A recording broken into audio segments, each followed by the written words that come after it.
Welcome to the Great Detectives of Old Time Radio.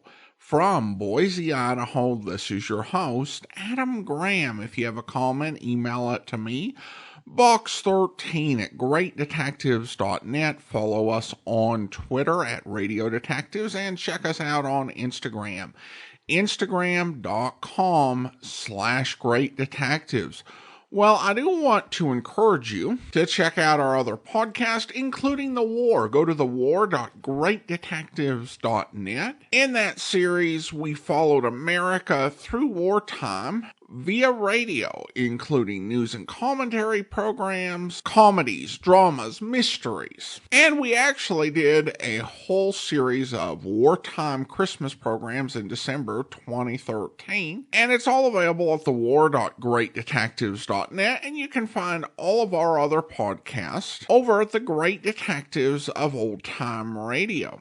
Well, we're going to get into Jeff Regan in a moment, but I do need to talk about a casting change that's kind of unique, and probably a change in how we look at this particular run of Jeff Regan. Typically, the entire 1949-50 season is called the Frank Graham episodes of Jeff Regan. I'm beginning to think we should probably view this more as the Frank Graham and Paul Dubov episodes. Dubov took over as Jeff Regan on April the 12th of 1950 and continued on until May 26th of 1950 for a total of 7 weeks. Now, when we first did Jeff Regan, we had 13 episodes of the series, 12 of which were Frank Graham and 1 of which is Paul Dubov. And then in 2017, we added 2 more of Graham and 1 more of Dubov. With this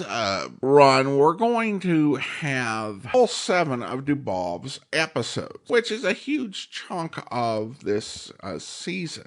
And this is such an unusual situation because we've had situations where someone fills in for a lead actor for an episode or 2, but not really for 7 weeks. And then the lead actor comes back and continues on for another 3 months. That's not typically a thing that happens. Nevertheless, it does here. Now, I have actually, in 2010, I played the 3rd episode with Paul Dubov, and then in 2017 we played the 1st episode. So we're going to have the first 3 complete now, as we're going to bring you the 2nd episode with Paul Dubov.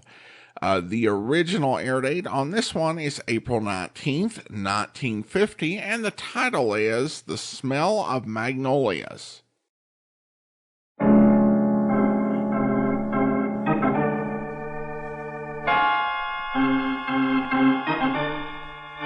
My name's Regan. I work for Anthony J. Lyon Detective Bureau. They call me the Lion's Eye.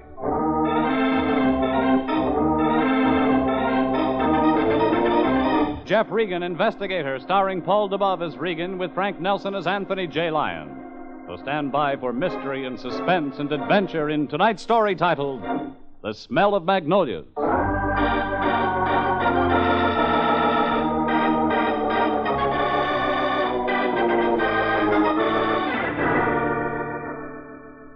Wellington Butterfield was a songwriter who wrote tone poems with one finger.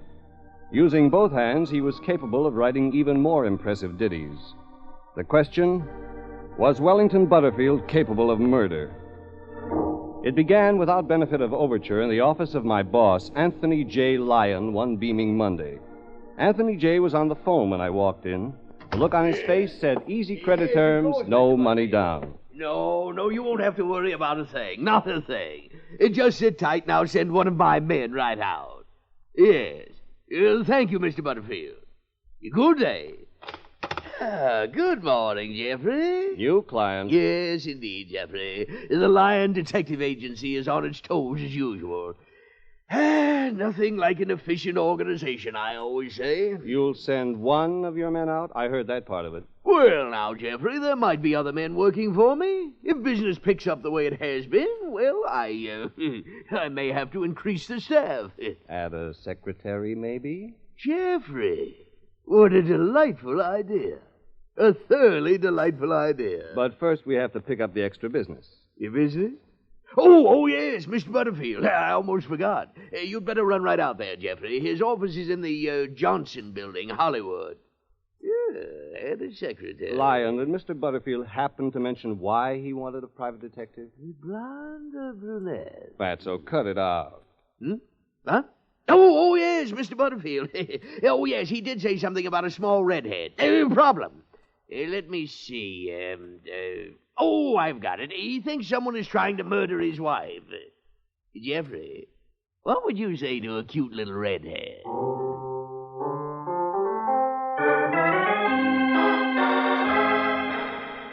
The Lion got lost in his dreams of redheads, and I drove out to Hollywood and the Johnson Building. 2 stories of old stucco covered with more coats of paint than there were tenants. The Johnson Building used to be a movie studio, then studio dressing rooms. Now, tiny cement offices with skylights and battered doors. Every office on the 2nd floor faced onto a passageway without a roof. Penthouses for $25 a month. I went up, dodged the rooftop ventilators, the broken glass from windows that hadn't been repaired since Metro met Goldwyn. Hanging above each office was a shingle. One said notary public and music copyist. Another one said artwork, reasonable. Another one said quiet, keep out. The last one down the passageway said Wellington Butterfield. I stood in front of the door and listened. In the Johnson Building, you don't knock. You just walk in. Oh, hi. You heard it? Yeah, not bad. Not bad at all. Oh, that's not really my kind of music. Honest, what I wanted you to hear is something else. You'll like it, Mr. King. Sure, only I'm not... Now, don't say anything till you hear it. Oh, the blue bonnets is blooming in Texas, but they won't bloom for me very long. She still waits for me, but I'll never see the blue bonnets blooming down. Did you say you weren't Mr. King of King's Music Publishing? My name's Regan, Lion Detective Agency. Oh, Mr. Regan.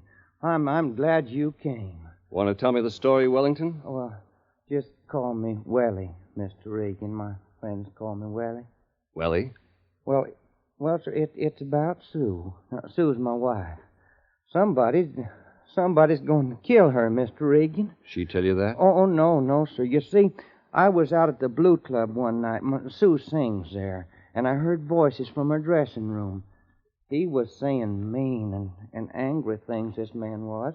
Go on. But when I came in, the man was gone, and my wife, Sue was crying. She tell you what the man said? She wouldn't talk about it, Mr. Regan. She just wouldn't talk about it. That's all? Well, finally, she admitted that he wanted to kill her, but she wouldn't say who it was. You just got to help her, Mr. Regan. It's all my fault. If anything happens, it's all my fault. Why? Well, you think I like sitting here day after day writing songs nobody will buy while my wife works 6 nights a week in a nightclub? You think I like that, Mr. Regan? Okay, take it easy, Willie. She needs watching, Mr. Regan. Lots of watching, and you got to do it. Okay, I'll watch her. Oh, don't let her out of your sight. Not for a minute. You love her a lot, don't you, Willie?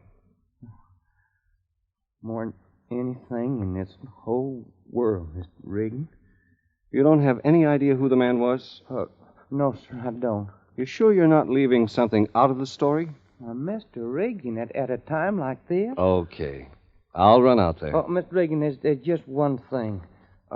Don't tell Sue that you're a detective. She wouldn't like that. All that fuss, you understand? Sure, I understand. And you may meet the man that leads the orchestra, Mr. Litton. Don't you say a word to him. You don't like Litton? Don't like him? Mr. Regan, I'd like to kill him.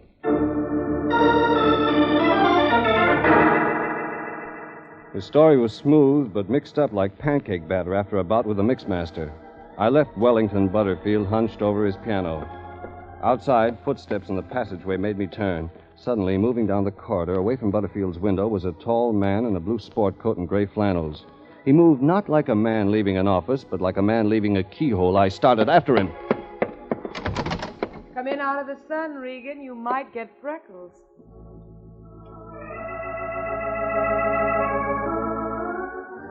Standing in the open doorway on my left, a blonde, a real blonde, real all the way, either way you started looking. I went in. My name's Lillian. Your name's Regan. You work for the Lion Detective Agency, and Wellie Butterfield just hired you. Have a cigarette? Thanks. Wellie's office is right across the passageway. It's a hot afternoon. He keeps his windows open. I keep my windows open. Anything else? As a matter of fact, there is. I was about to follow a guy when you opened your door. You wouldn't have been trying to stop me from doing that, would you? Drink? You would. Regan, when you follow people, you find out things. When you find out things, people get hurt. I don't like to see people get hurt. Only in your case, it's too late. That it? You called Butterfield Wellie. You're a friend of his? We're practically related. His wife, my husband. Come again? The man you caught spying on Wellington Butterfield was my husband. I forgot to tell you my last name, didn't I? It's Litton. My husband's the orchestra leader at the Blue Club. Change your mind about that drink? Yes. Yes, I changed my mind. All right, Mr. Detective. Drink like a movie hero and say, why is a nice girl like you running a publicity office? Or is that the line? What about Sue Butterfield and your husband, Lil? You better stop there. My ears may be big, but they're also delicate. Who's out to get Butterfield's wife? Every man within reach. Have you seen her? Mm-mm. Slick little brunette.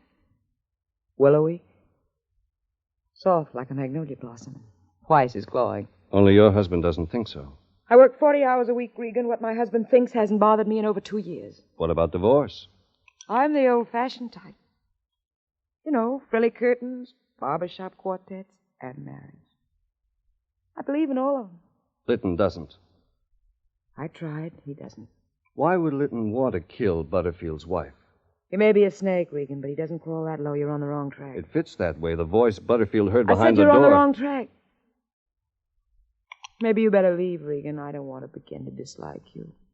Where was Litton going when I saw him a minute ago? Out of town? He left for good.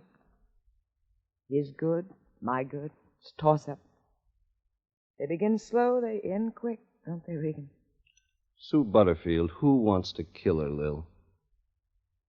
Maybe I do, Regan. The only trouble is I'd have to stand in line. Okay, forget it. Like I said, Regan, maybe you'd better leave. I don't want to begin to dislike you.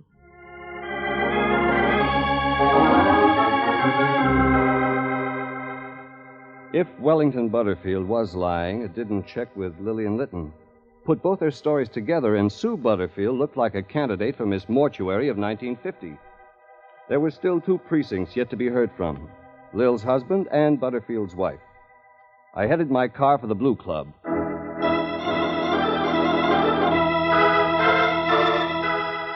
Middle afternoon is rehearsal time on the Strip. It was that way at the Blue Club. The sign outside said Jimmy Litton and his orchestra, the voice of Sue Butterfield. Inside, the orchestra, without benefit of Litton, was warming up on what passed for a rumba. I wandered around backstage to the dressing rooms, found a door that said Miss Butterfield, and knocked.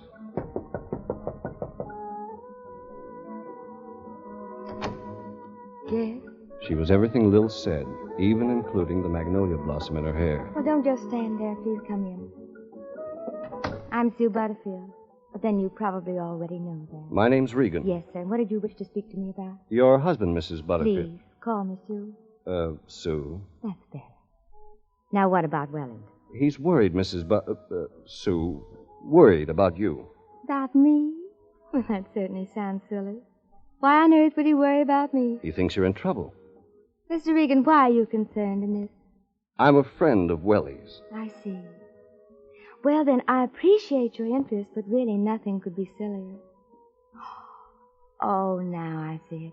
See what? He's worried about Jimmy. Jimmy Litton. Isn't that ridiculous? Is it? But of course. Jimmy and I are merely close friends. Just because we work together every night on the bandstand, there's no sign. Well, you see what I mean. Oh, sure. So you see, Mr. Regan, it's all nonsense. Wellington sometimes tries my patience. Why, you shouldn't hate Jimmy. You should pity him. Poor Jimmy is just a lonely, misunderstood man. I'm kind of a mother to him. Mother. I like people, Mr. Regan. I don't like seeing them blue. Jimmy is blue so often. Yeah, sure, Mrs. Sue. Thanks. Thanks a lot. And you tell Wellington he should have asked me before spending the money. Spending the money? Why, yes. Spending the money to hire a private detective. Goodbye, Mr. Regan. I got out of there in a hurry. Out the back entrance, around to the parking lot, and then I saw him. Blue sport coat, gray flannels, getting out of his car, glancing both ways, closing the door. He looked scared, very scared, and his name was Jimmy Litton. Litton? I beg your pardon? You don't remember me? Look, please, I'm in a hurry. I'm late for rehearsal. I'm the guy who was with Wellington Butterfield when you looked in on us. You remember that, don't you? No, please, leave me alone, will you? I haven't done anything. Nobody said you have. I just want to ask you a few questions. Questions? No, not now. Some other time. I really can't stay with... Calm down, Litton. You're getting upset over nothing. Let go of my arm. Now, Litton, it'll go better. I said let go. That's the way you want to play it. Let me alone. Leave me alone. James Litton, dust on his gray flannels, grease on his monogram white sport shirt, blood on his cheek, running back inside the Blue Club, trying to restore his ego and the crease in his trousers at the same time. More scared than I thought. I lit a cigarette, headed back to my car. Sat there thinking, but not for long. It came from the Blue Club, from backstage near the dressing room. I got to the door marked Sue Butterfield, kicked it open! 2 people in Sue Butterfield's dressing room. Jimmy Litton and Wellington Butterfield. Litton was the one on the floor. Dead. You don't have to look any further, Mr. Regan. I killed him. I took the gun out of the little man's hand and felt sick. Then I got up and locked the door. But why? Why did you kill him? Well, it's like I told you, Mr. Regan. He came in here, he shouted at me, and I saw red. What did he shout at you? Well, it was something nasty, something I'd rather not repeat. For that, you killed him. I told you this morning, Mr. Regan, I told you how I hated him, that I'd like to kill him. Let's try it once more. You came out here to see Sue, your wife. Yeah, that's right, Mr. Regan. You came to her dressing room and she was gone. Yeah, that's right, Mr. Regan. And Jimmy Litton burst into the room. He said something. You got mad, shot him. Yes, sir. Where did you get the gun? What? I told you it was in a dresser drawer. Your wife's gun? Yes, Mr. Regan. Litton just stood there while you went to your wife's dresser, took out a gun, and killed him. Mr. Regan, I told you he didn't know what I was... You're covering for somebody, aren't you, Welly? No, sir. You're covering for somebody. It's too pat, too easy, too simple. No, I'm not covering for anybody. Welly, listen to me. What happened? What really happened? You didn't kill Litton, did you? You're covering for somebody. I killed him. I killed him, Mr. Regan. Let me alone, will you? Just let me alone. Okay, Welly. We'll call the police.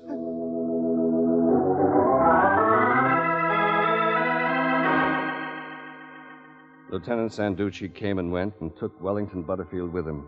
I waited around for nothing. For a rumba band that quit practicing only long enough for the sound of the police siren to fade like a bad taste in your mouth and then start practicing again. I went to the bar out front and found Sue Butterfield coming in the front door. Still here, Mr. Regan? I thought you might leave with those police gentlemen. I like to ooze out. Then if you'll excuse me, I have to rehearse. You got a minute? Well, I really have. All right, it'll only be a minute, Mr. Regan. You think your husband killed Litton? Well, it's just like I told you, Mr. Regan. Wellington should never have hated Jimmy Litton. He should have felt pity for him. You didn't answer my question. Well, Mr. Regan, you'd hardly expect a wife to think her husband guilty of murder. Where were you? I beg your pardon? When it happened, where were you? Backstage, changing my costume. For rehearsal? Well, after all, Mr. Regan, I had to see if it looked all right for the night. But you didn't use your dressing room. Somebody put my dress in the wrong room. I went there. Alone? Mr. Regan, From the tone of your conversation. Oh, never mind. Forget it. Well, to listen to the way you talk, a person... I said forget it, Mrs. Butterfield. The orchestra's waiting. The slow-eyed brunette drifted down to the bandstand like milk leaves in a southern breeze. And then suddenly I couldn't stand the air around the Blue Club. I drove back to Hollywood.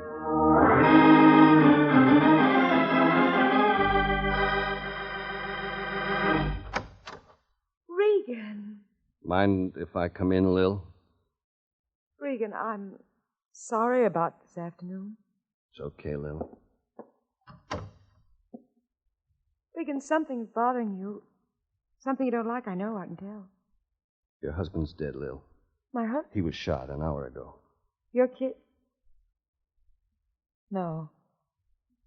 No, you're not kidding. I found him in Sue Butterfield's dressing room. Butterfield had the gun in his hand. Welly? Yeah, I know. I told you this morning about my husband and me. You don't have to Let me finish.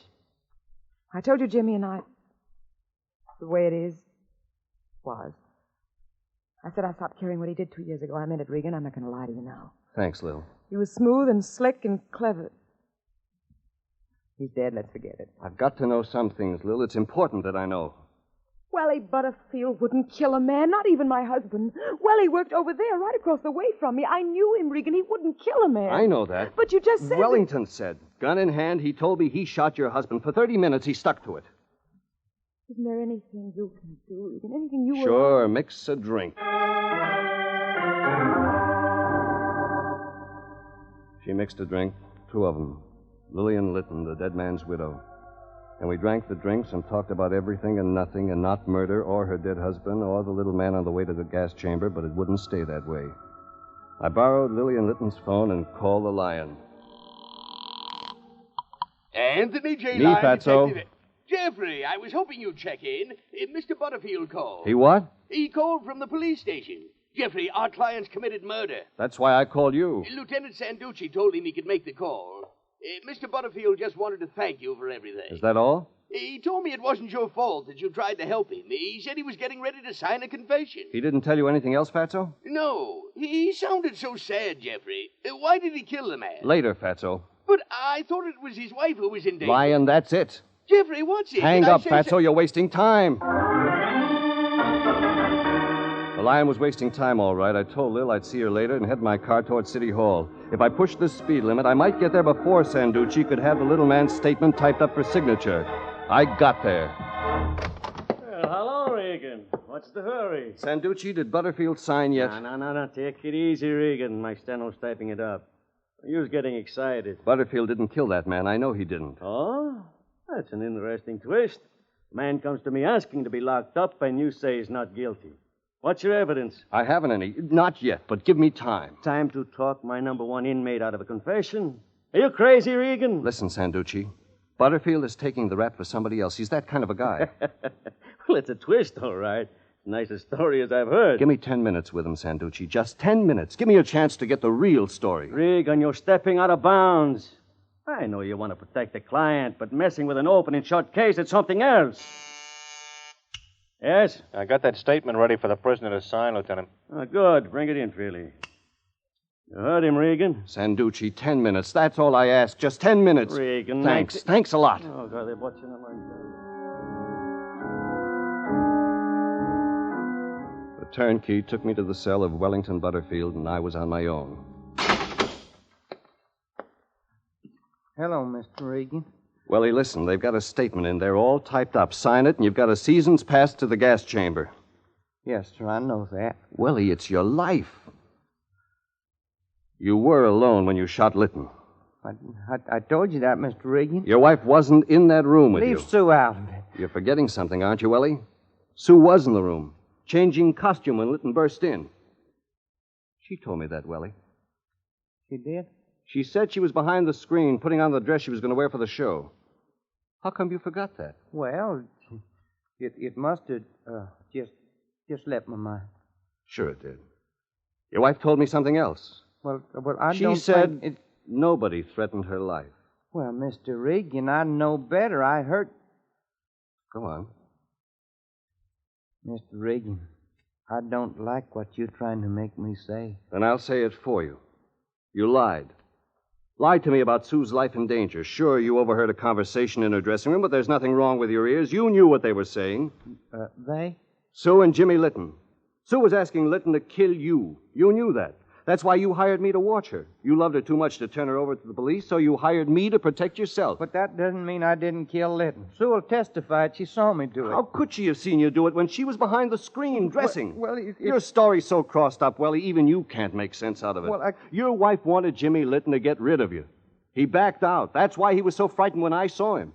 That's why he ran from me outside your office. For once he'd gotten in over his head. Sue is not that mean, Mr. Regan. She just needs to understand. I heard that once before. But even Jimmy Litton couldn't take her any longer. He was leaving her cold. So she shot him, and you're taking the rap. The statement, Regan. It's ready. You said you'd give me 10 minutes. Regan, you're just making it hard on everybody. Theories are very well, but there must be facts. Sanducci, let me read that statement first. Very well, Regan. You read it.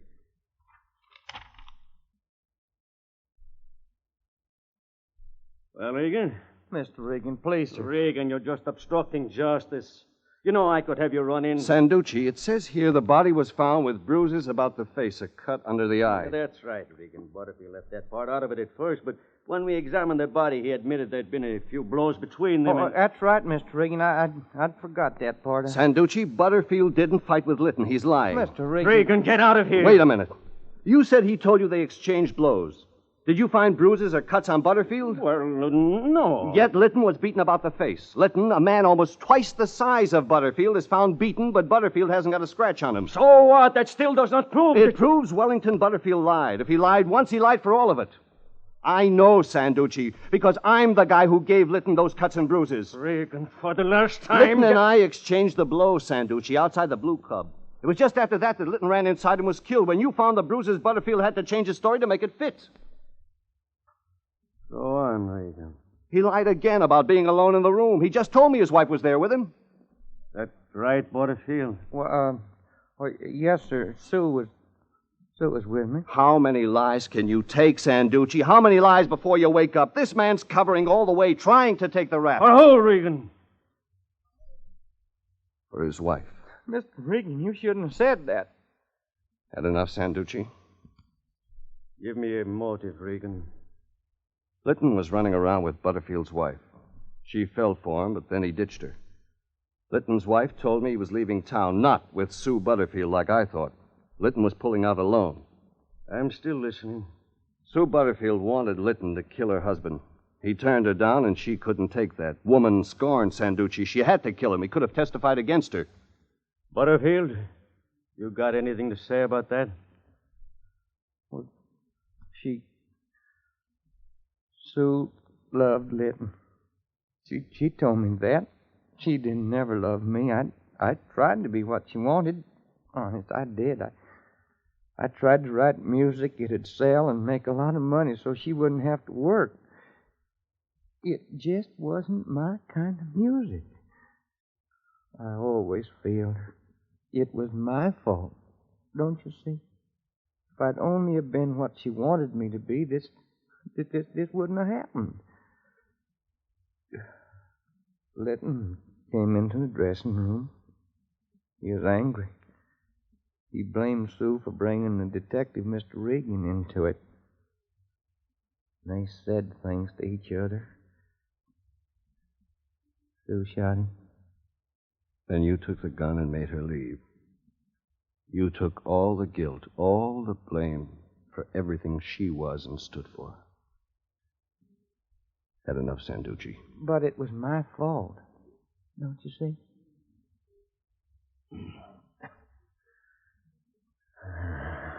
I've had enough, Regan.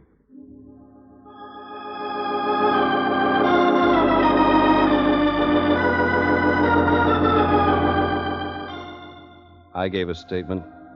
Lillian gave a statement. Sue Butterfield came to jail with a bevy of lawyers. Didn't figure the lawyers would do much good. And I was sick of the smell of magnolia blossoms.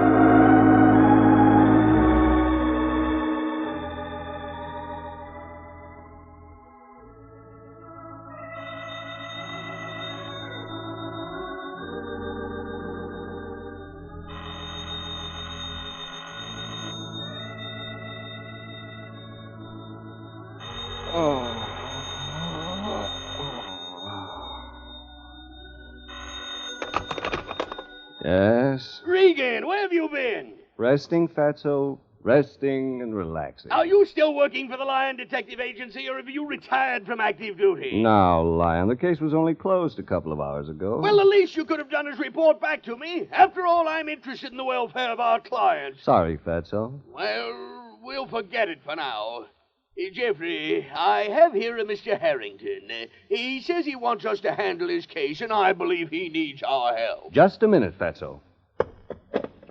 Okay, Fatso, shoot. Well, Jeffrey, our client has a most unusual case.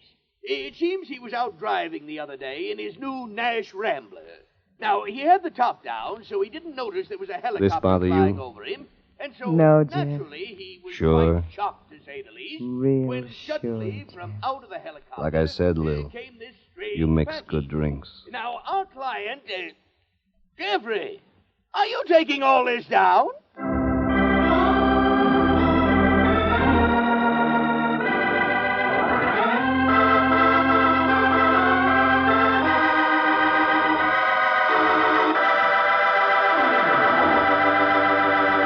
Jeff Regan, Investigator, is written by William Frug and William Fifield, produced and directed by Sterling Tracy, and stars Paul DeBove as Regan with Frank Nelson as Anthony J. Lyon. Original music is by Dick Arant. Jeff Regan, Investigator, is heard each week at the same time over CBS. Bob Stevenson speaking, inviting you to be with us again next Wednesday at 9 for more suspense and mystery and adventure with Jeff Regan, Investigator.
Welcome back. Well, an interesting episode in a number of ways. We'll talk about Dubov in a moment.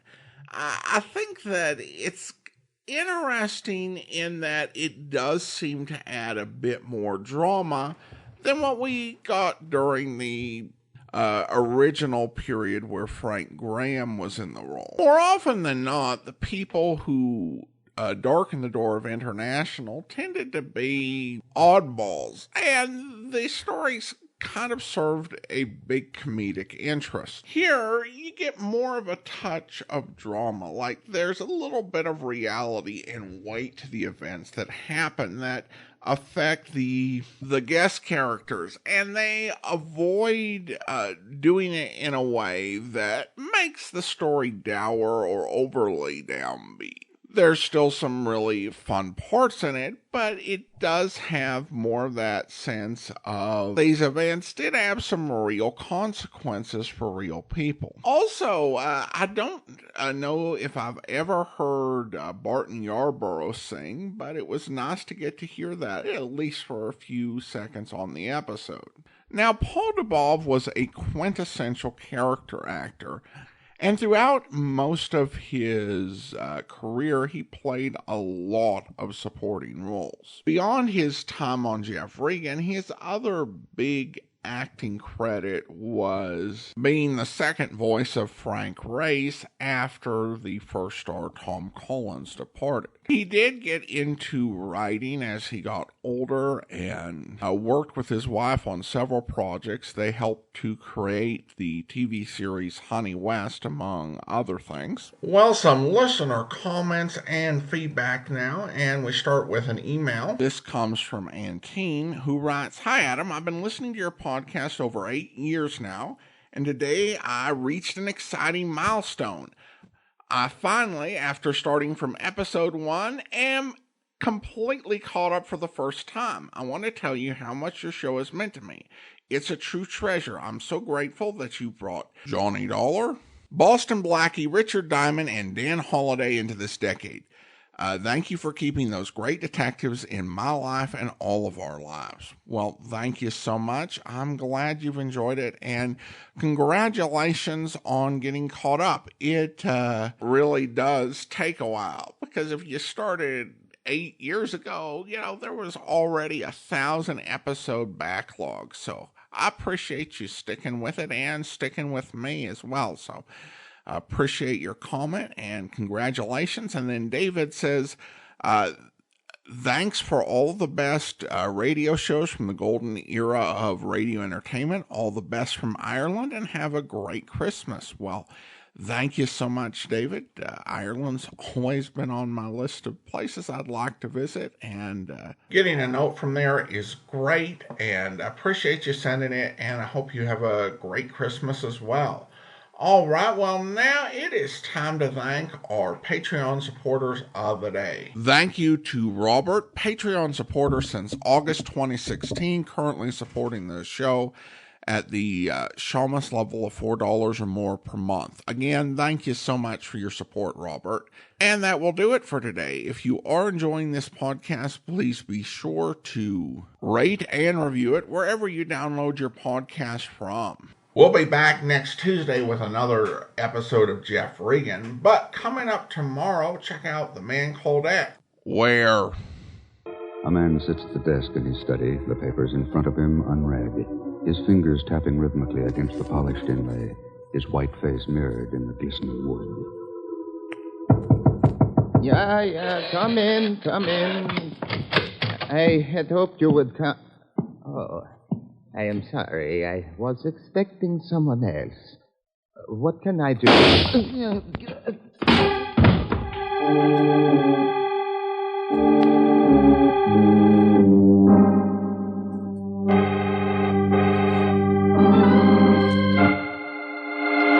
These are the reports from the commissioner's office in Vienna, Ken. I've been through them, Chief. Just words. Wilhelm Mittel is dead, and all we get is words. I know. But what can you expect in a place like that? A city divided into 4 sectors and an international zone. Well, it's practically impossible to run down his killer. And even if you did... Don't forget the Russians have been trying to close down Mittel's newspaper for the last 5 years. And, Chief, Die Freiheit was the last great free newspaper in Eastern Europe. Yeah, I know. You've heard about the fight for its ownership. Well, I did read something. Mittel's 2 children fighting each other over the inheritance. It can drag on for months, years. And there won't be an issue published until it's settled. But, Ken, it's not the first time a brother and a sister got into a squabble over a will. They weren't just a brother and a sister, Chief. They were closer to each other than any 2 kids I've ever seen. People do change. Not that much. I'd stake my life on it. Here. Take a look at this cable.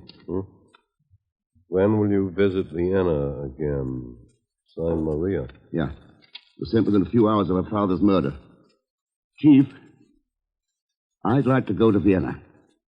Sure, Ken.